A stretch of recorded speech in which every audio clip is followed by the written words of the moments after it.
Hello, good evening, everyone. It's Claude Sharadi here from Africa Media Australia. I know it's been a while since we've been on air, but with all this coronavirus situation and everything that is happening, we are forced to kind of find a way to still communicate, to still connect with all of our audiences. And as part of that, we got big plans. We're starting a new show that'll be live on Facebook, as you may be watching right now.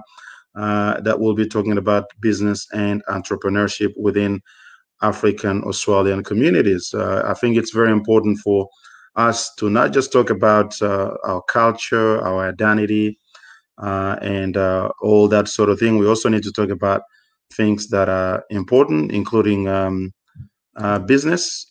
So in this show, we'll be talking about African business, investment, and entrepreneurship. And tonight, I've got with me Dr. Michael Akindeju, who is going to be with me for the next half an hour. And Dr. Michael is the founder and president of MKPE engineering firm. And he is also the president of Ballarat African Association and a board member of the Multicultural Business Ministerial Council in Victoria, and a member of the Regional Advisory Council in Victoria Multicultural Council. So, Dr. Michael, welcome to the show. Thank you, Clyde. How are you tonight? Very well. Considering the circumstance we find ourselves in the world today, and indeed Victoria, we are doing very well. Oh, well, absolutely. The confinement is still happening. And how are you going through all of that?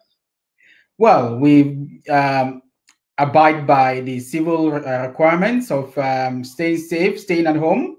And that is the important thing. That saves lives. And we just doing that every day. There's a light at the end of the tunnel. We keep ourselves safe to get on the side of the bridge. Well, I did introduce you a little bit at the beginning, but maybe you can introduce yourself and give us a bit more understanding of who you are and what you do. Thank you so very much, Clyde. And I should say a good job done with AMA. You've been shining the light on African initiatives and businesses in Australia for some time. Like you said, I am the group director of MK Pro Engineering. That's an incorporated business here in Victoria, Australia. We undergo. We're involved with research and developments, chemical process engineering consultancy businesses, and it's the umbrella company for 3 other subsidiaries: MK Pro Biogas, Consulting Mobilizer Proprietary Limited, and MK Pro Holding. We've been in business now for 6 years in Victoria, Australia, and thank God we are doing very well. Well, we're talking about business tonight. Tell us your experience. Obviously, you're from a Nigerian background. When did you come to Australia, and when did you start your business? Okay, so I started the business in 2014, and that was at the back of some years of working experience here in Australia. I came to Australia in 2006 after 16 years of working experience in Africa. I came to study at master's degree level, and I subsequently went into my PhD. I became a lecturer at Curtin University, and then began my research work, and then extended into the industry in Perth. I moved to Victoria, having been pushed by a business called Gecko Systems. They won a contract, a multi-million-dollar contract, and they needed somebody with extensive design experience. So I got pushed. So I came to Victoria, Australia. At the end of the project, I felt led to start my own business. And that company, actually, Gecko System, was my first client. We started with a balance sheet of less than 500,000. Today, with all our patents and trademarks, we are worth in excess of 200 million. Well, that's quite huge. And what do you think? I mean, I see a lot of Africans from a Nigerian background be quite active in business and entrepreneurship compared to many other African communities. Where is that coming from? Where are the Nigerians getting that entrepreneurship business from? Well, see, Nigeria is a big country, about the size of WA in area, but WA has relatively much smaller number of in terms of population. As at the last count, Nigeria has over 250 million people. It's always a pride for any family to have somebody that is a professor or a doctor, at least in the family. And it's when you have such a huge population, there is demand, is survival of the fittest. So you've got to branch out, to reach deep within you, to be able to survive in business, in employment. You've got to look out for opportunities. And so that orientation and mentality from childhood gets built into you as a Nigerian. So when we find ourselves out here in Australia, in the diaspora, for instance, because of that tenacity that we have, it automatically begins to manifest. Whether we're in employment, whether we're in business, we look out for opportunities, we develop, we use our intellect. And I must say, though, as well, the Somalians are doing very well in terms of business.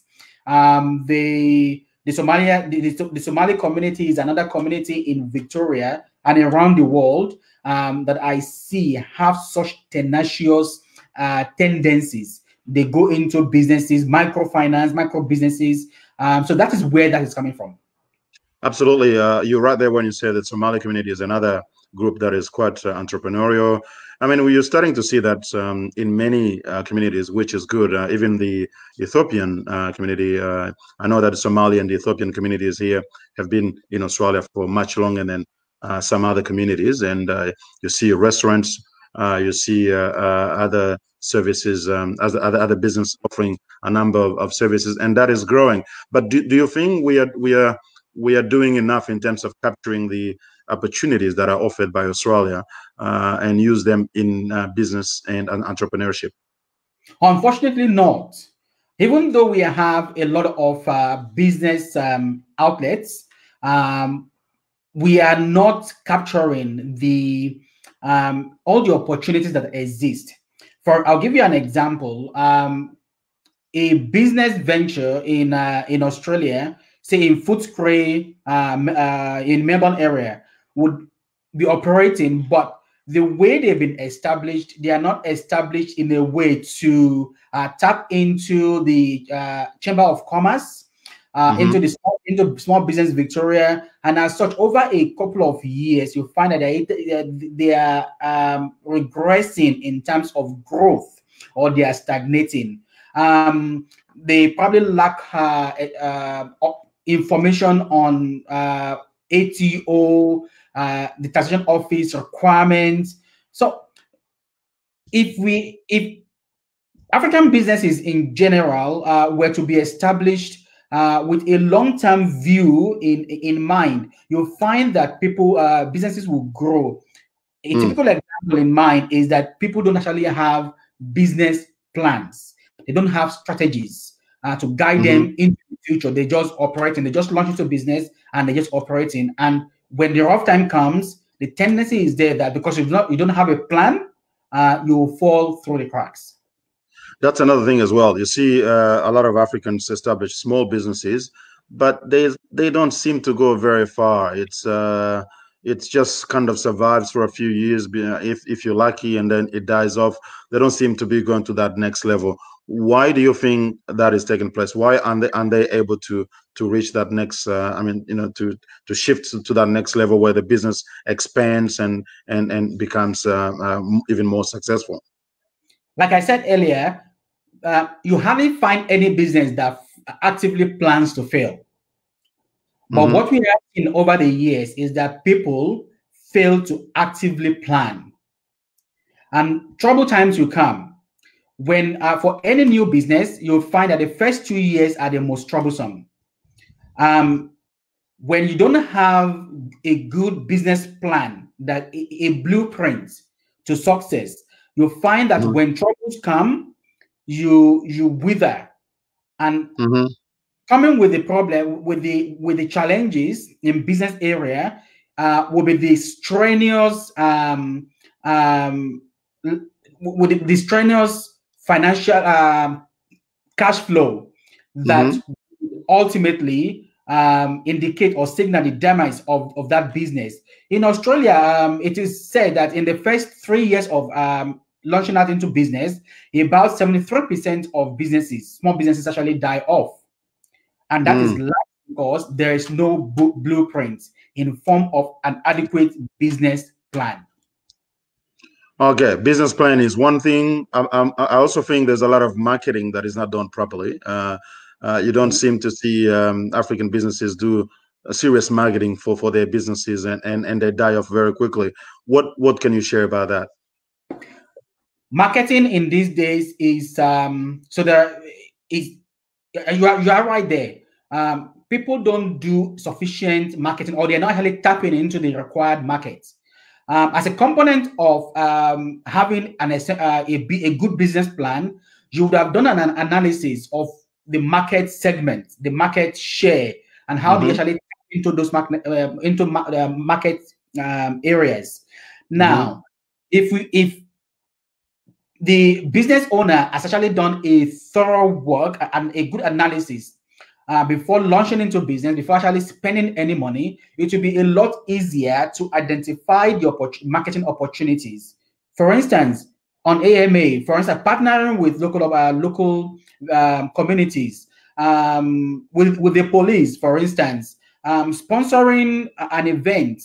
It doesn't have to cost a lot.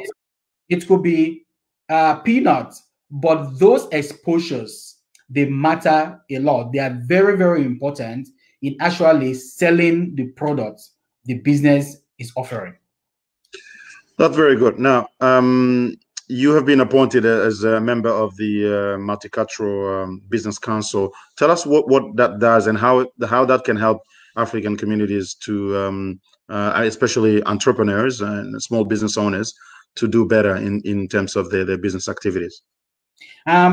So I've been privileged and opportune to be one of the board members for the next 3 years for the Multicultural Business Ministerial Council, and under the chairmanship of Dr. Stanley Shang. And what we do essentially is to advise the Minister for Small Business, Honorable Adam Someriak, about policies and programs that would be of advantage to grow small businesses in Victoria. Now, we act as a sounding board on policy development and program developments, because in Victoria, we are aware, we know that small businesses is actually one of the key strengths that bolsters Victoria economy. Now, what essentially, we meet a couple of times in a year when there are problems, for instance, coronavirus. Currently, we met to discuss what policies or programs the government can actually roll out or offer to bolster or to help small businesses, small sole traders alike. So essentially what we do, we are the sounding board for policy development and programs to help Victoria government. Okay, and so what can you do for small business owners here? How can they contact you if they would like to eventually share their views about some of the difficulties, especially with coronavirus? No one knows what's going to happen. It's definitely going to be a different world post-corona virus. How do people contact you if they want to share their views eventually, so that you take it to the government to receive assistance? Okay, so the first thing we did before our first meeting was to circulate the information within the community, the African leadership community in Victoria, for them to disseminate the information further, to essentially to collect ideas. And I have my number and my email addresses available on the internet for people to actually call me. And I've had a couple of people within the community actually reach out to me, about 7, to discuss the challenges that's been faced, especially with sole traders. And we've articulated all of those. Myself and Gracia Shikawa of Eagle Life, we articulated those items, and at the meetings and via email to the chair, we made submissions to the Minister for Small Business. It will interest our listeners that we form part of the push for the extension of the coronavirus stimulus package by the federal government to sole traders. We're part of the organ that actually pushed for that to happen. We know our community is badly hit, especially people in Fuscre, but with what we have done and our work, now the extension to sole traders, they can give some sort of relief. So just to clarify that sole traders in Victoria, and I'm sure that applies also in many other states in Australia, because there's a federal government program as well as the state government, but sole traders are also eligible for some support. And we're talking, I think there's a $10,000 grant as well as the JobKeeper grant. So this can actually provide quite a bit of support for struggling small businesses during the coronavirus period. Yes.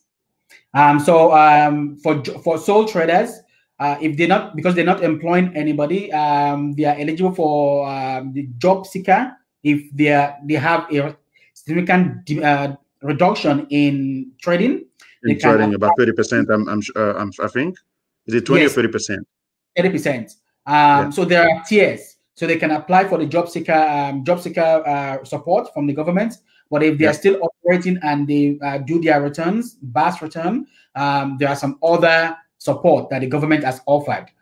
It's one of the biggest in Australian history. And to my mind, and according to history, that program is actually going to help a lot of our people get to the other side of the lockdowns. Nonetheless, people that should be very frugal during this period, not to eat everything that comes into their hand, should plow some back into their business, and invest as well.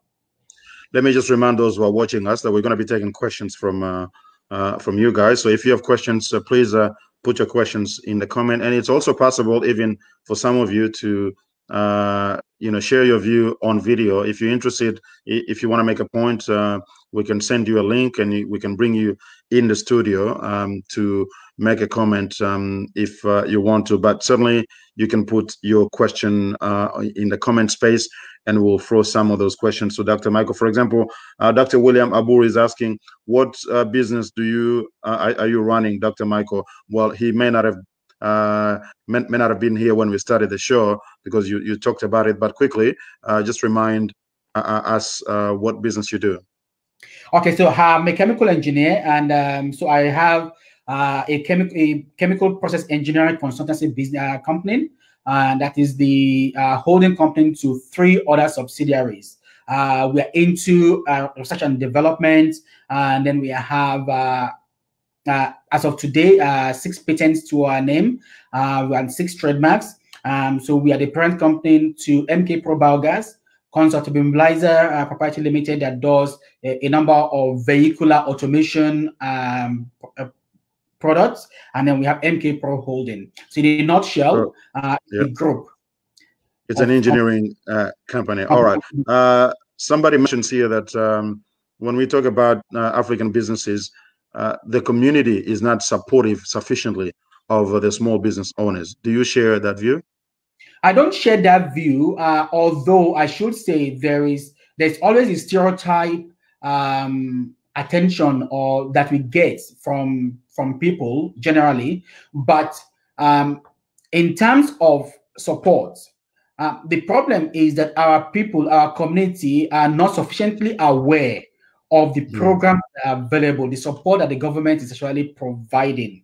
That is on one hand. And then on the other hand, the way we present applications or information to the government, they lack they are not in the format or the But lack. Dr. Michael, sorry to interrupt. I guess the question here is mostly on how our own communities support our small business owners. So if I open a business, especially in the first few months and years, I may rely particularly to get more support from my own community, but often that is not offered, and that also kills the small businesses. It's not necessarily about the government, which we understand the government support is important, but support from our own community for those who are, engaged in entrepreneurship. And that is true. I have seen a number of businesses go under because of the lack of support from within the community. And one important thing to mention here is the fact that we should stop the mentality of buy now, pay later when we are dealing with African businesses. For instance, I open a shop, I'm selling wares. An African comes into my shop. I want that item. Can I pay you in a month's time? And then they go away with that. And then 6 months down the line, we are still chasing that person for payments. How do you expect me to be able to replenish my stock, or even, if at all, be able to feed my own family if everything you come to buy is on credit? That is something we have got to stop. We've got to develop and support our businesses. Shop local, shop with an African. If there's an African that offers a business, go to that African first. If don't go to somewhere else until you are sure that that African can actually supply the same quality and quantity that you need for yourself.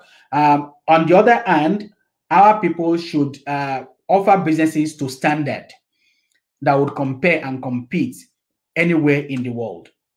Now, I remember I was having a conversation with another friend who's got a business, and say often we find when an African person opens a business, and there's a lot of people from the community who come say, hey, brother or sister, and they get into this brother and sister thing, and they don't necessarily pay for the services or the goods in the proper way, and that in the end doesn't support the business to be able to develop well. So is that something that you think comes from a cultural sort of background, or why is that happening? Generally, I believe it's it's a cultural thing in Africa that when we establish businesses, we become too familiar. We handle business with familiarity, and that does not go well with business. If you are in business, you've got to understand that you're in business to make profit. You're in business to first break even and then make something more on top for yourself, to sustain your family and to then grow the business. That business in itself is actually an entity. If you treat that business or investment as an entity on its own and then be just to that entity, stop trivializing it. When you go to an African business and you demand credit or ask for credit, you are killing that business. That should be stopped. We can't go to a white man's business and say, can I consume today and pay you later without accruing interest? You will be accruing interest. There's time value of money.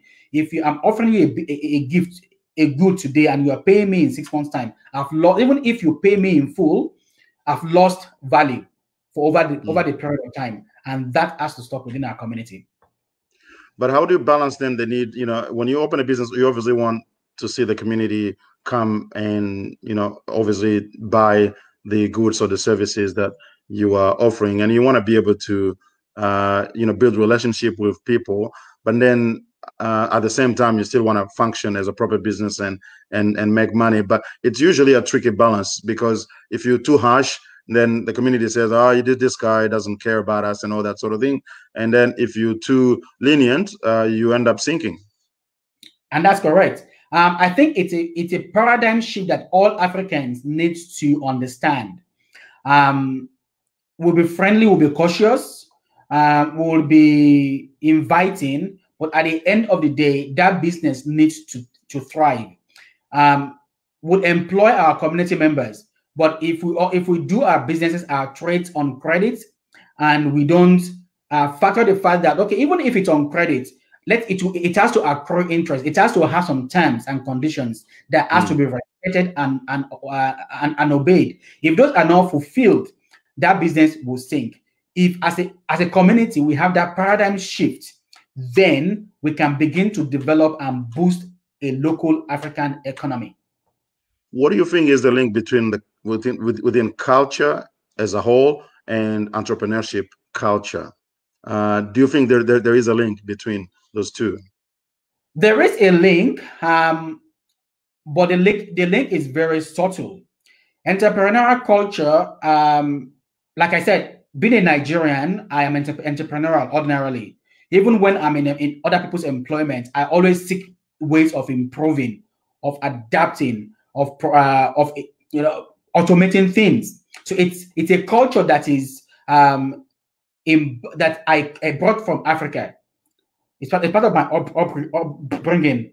Nonetheless, that cultural sentiment of being too familiar with the business owner is something that comes from Africa as well. There's that link, but we need to break that link. We need to transform ourselves into seeing that businesses need to thrive, and they can only thrive if we patronize them in a way that is sufficiently able to support that business, and that includes not buying on credit, or if you buy on credit, pay some interest on your purchase. And when you look at what's happening within our communities, we're very much involved in a lot of things. We talk about what's happening in our communities in terms of culture, in terms of we organize a lot of festivals, we in entertainment, and we do a lot of things, but we don't seem to talk much and do business. Is that again another cultural thing, or what is that from? Okay, a lot of Africans have a lot of talents and skills, but what we have not been able to do is to actually capture those in the values, the monetary values associated with the skill sets that we have, that we own. You'll see somebody braids hair beautifully. He goes around homes doing it for people at a token or even for free. We've got to be able to monetize our skill sets and derive some value from there. We do a lot of dances at our festivals. We have a lot of people come together to organize these dances and these festivals. They are big, but the organization of that in itself requires certain set of skills. We need to be able to begin to monetize those skills to develop the economics within our community. Somebody just mentioned here that a lot of us within African communities, we tend to only run businesses that sort of target Africans as customers. We should be able to run businesses that target the whole of Australia, not just our communities. And I know that can be easier said than done, but what can you share about that? And that is very true. That when we offer whatever products or services we offer, we should offer them at a standard, at a quality that can compete anywhere in the world. Once we do that, we'll be targeting beyond our community.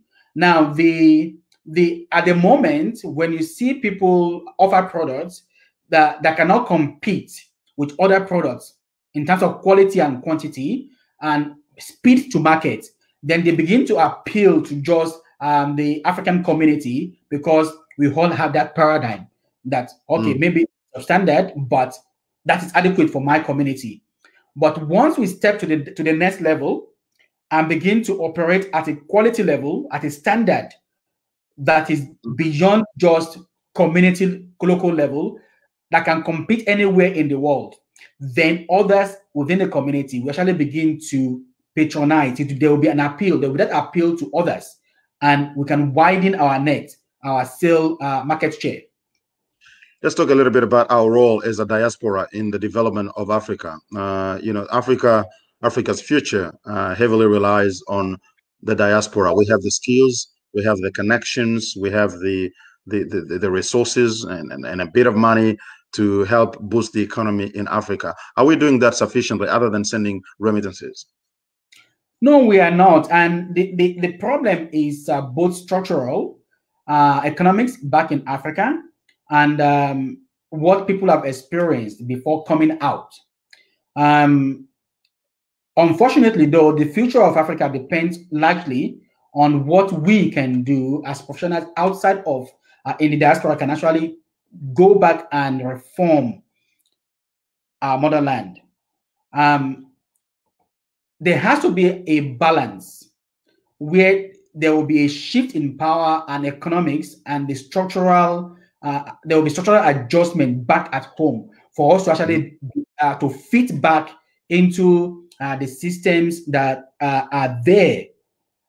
So at the moment, it will not look like it is feasible, but people have to make that commitment. Otherwise, in another 50, 70 years, would have China run everything back in Africa, would have our systems all gone. We'll probably not be even be able to own any infrastructure for ourselves.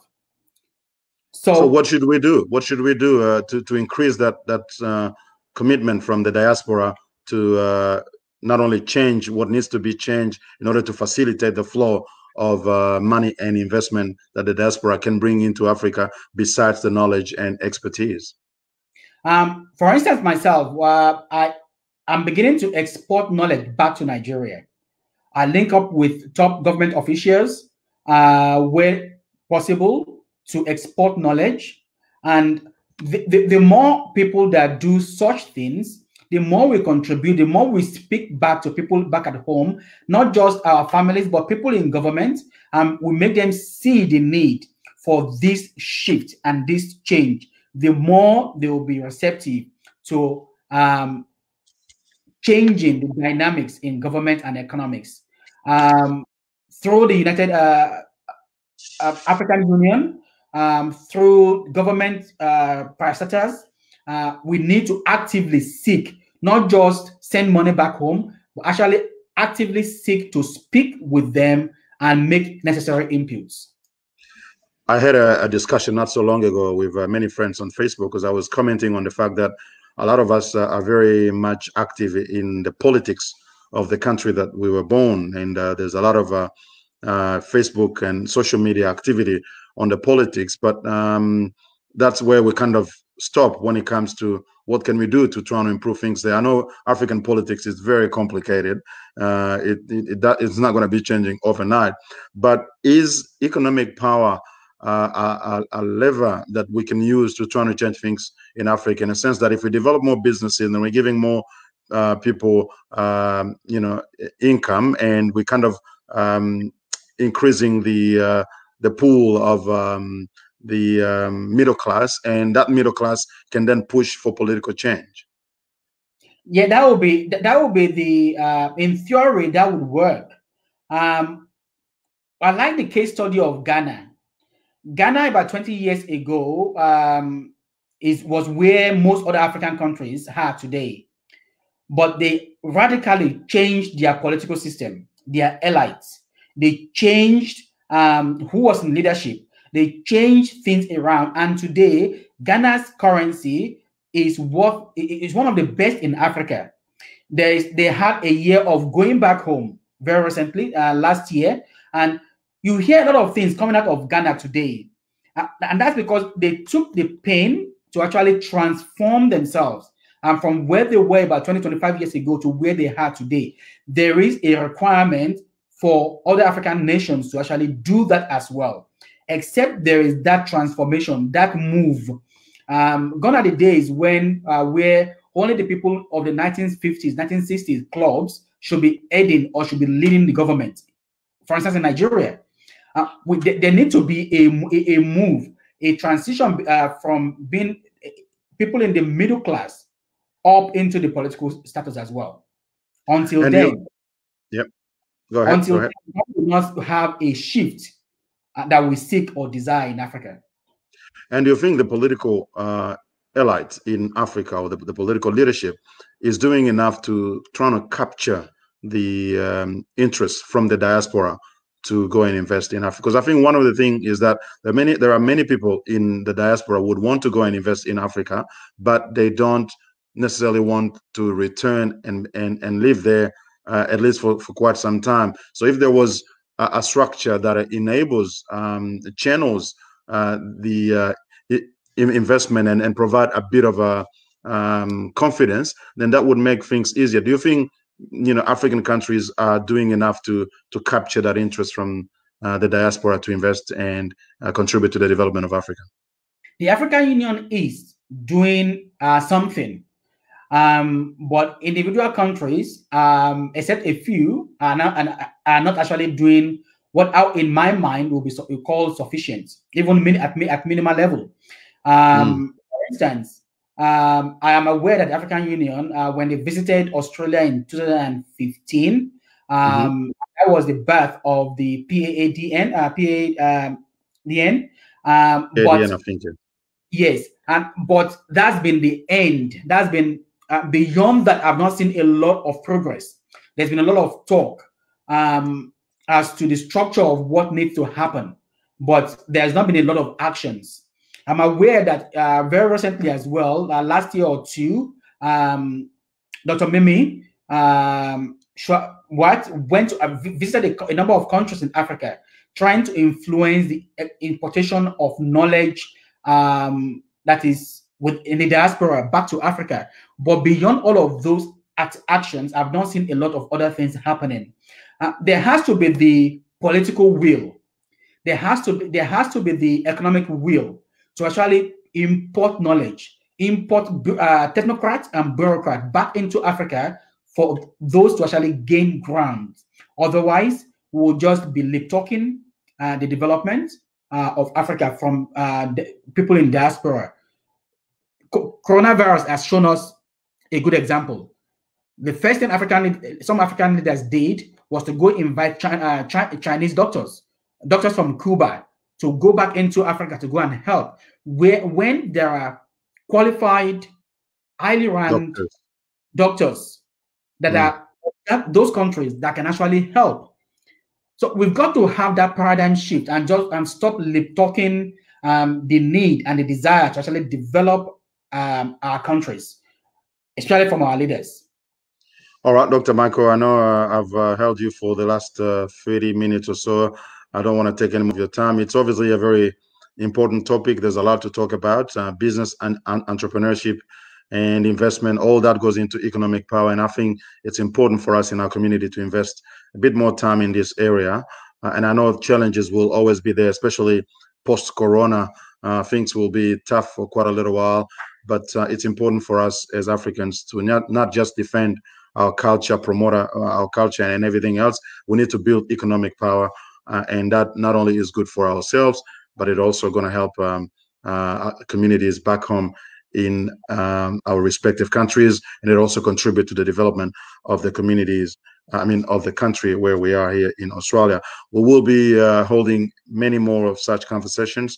At this moment, I want to say thank you for your time, Dr. Michael, and we'll be having you as many times as possible to try to talk more about this, especially in your role as the member of the Multicultural Business Ministerial Council.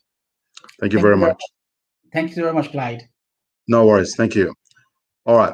The show is not finished. We'll continue. I just want to take a few comments that I've got from people here. Obviously, this initiative is about encouraging the community, the broader African Australian community, to discuss business, to discuss investment and entrepreneurship, and how we can do more in this area to develop economic power that is necessary for the advancement of our communities. Because it's important not only for us to obviously define ourselves and defend our culture, as I said earlier when speaking to Dr. Michael, but if you don't have money in a capitalist society, you are not totally free. Freedom in a capitalist society depends on how much money you can make as well. Otherwise, you're going to be begging, or you're going to be living on social security for quite a while, and that is not the ideal thing. We need to be able to utilize all the skills that we have, the resources we have, the connections we have to build and develop businesses and create wealth. Wealth creation is very important, and we've been, kind of lagging, staying back in that area. You have many other communities, migrant communities such as the Indians, the more sort of late comers, the Asians, Chinese, Vietnamese, the Italians, the Greeks who have been here in Australia for several decades who have always been active in business. And I see there's some change starting to happen within African communities. There's a level of entrepreneurship that is now being noticeable, but there's still a lot more that needs to go. So we want to encourage a conversation. If you're watching us and you would like to contribute in some ways, and you want to do that from a position of a guest and not just someone commenting on the Facebook feed, feel free to contact us. We're going to be having many more of these shows. At this stage, it's going to be Tuesdays and Thursdays nights. There may be more, but we're going to be talking about specific industries, specific areas where we need to work more, because business is first and foremost a mindset game. If you want to go into business, you can't just go into it with just an idea. An idea is just the beginning. I see a lot of people, have a business idea, and you think, okay, if the idea clicks in your mind, and then it's ultimately going to make a successful business. No, from the idea into a successful project or a successful business, there's a whole host of things that needs to be taken care of. You need to plan you need actually to develop the idea into a project, and then work on that project to turn it into a business. There's a whole lot of things that go into it, from business plan to capital raising to marketing and all that sort of thing. So it is a whole lot of things there that needs to be addressed. And if we're not talking about it, then we're not building the knowledge within our communities to be able to help people to do better in business. It's important that those of us who have been here for much longer, let's say, the Africans started coming en masse in Australia 30 years ago or so. There needs to be some sort of progress where we see, okay, those who came here 30 years ago, they may not even been able to buy houses. Now there are people buying a lot more houses. So there's some sort of economic progress there. But then also building businesses, and not just the sort of ghetto business where you're only focusing on few members of your communities. Not that there's anything wrong with that. If you can build a business to meet the needs of a specific community from whatever background you may be, there's no problem. But we shouldn't just be limiting ourselves to that. We should be able to target the broader Australian society and develop businesses that attend to the needs of the broader community, and develop these businesses from little ghetto type of business, small business, into a medium, and why not large businesses. And those who are already successful perhaps should share ideas with others who are looking into going into this field. We're going to be looking at all the investors and entrepreneurs and small business owners everywhere in Australia and beyond, to share their experience and to educate the community on what needs to be looked at, what needs to be considered when you want to go into a business, and how to go about it. One area that we mentioned previously when I was having the interview with Dr. Michael is marketing. I see a lot of African businesses with very poor marketing strategies, and therefore they are not able to raise enough revenue to stay alive for long. And the smallest amount of disturbance in the system will kill the business. So if you're not marketing well, you're not raising enough revenue, you're vulnerable to any changes in the economic environment. And you can expect that with the coronavirus, the economic climate will be even more feeble, more weak, or unstable. And it's going to take quite a while until we go back to sort of normal business environment, if anything can go back to normal. But we need to have these conversations in our communities, wherever you may be, whether it's in Melbourne, in Sydney, in Perth, Queensland, or overseas. This platform is open to all Africans with an interest in building and developing businesses wherever you may be. And we need to see how we can connect and be able to share insights from whatever that we are doing. I'm just going to take a few comments and questions that I can see on Facebook here. People are saying they love the initiative, and and somebody's mentioning why African only, why are you discriminating? Okay, somebody's made a comment. While we are discriminating, we're only talking about African. Well, Africa Media Australia focuses on African communities, but you can be African even if you don't have a dark skin. There are people who may have a lighter skin who are Africans just because they love Africa, or even they've been born in Africa and they've got some sort of connection in Africa. Well, you know, you are welcome. We also want to take care of you, and if you want to participate, we'll be more than happy to have you contribute to this show. If you want anything in terms of perhaps being part of the guest in any of the future show, we'll encourage you to inbox us and tell us what you're doing. If you're running a business, we will definitely want to have a chat with you at some stage as we develop this platform further. So that is it for now. I appreciate the time you've taken to watch this video, and I encourage you to share it, to comment, and contact us if you want to contribute in this program. I mean, for this program in the future. Until next time, stay blessed.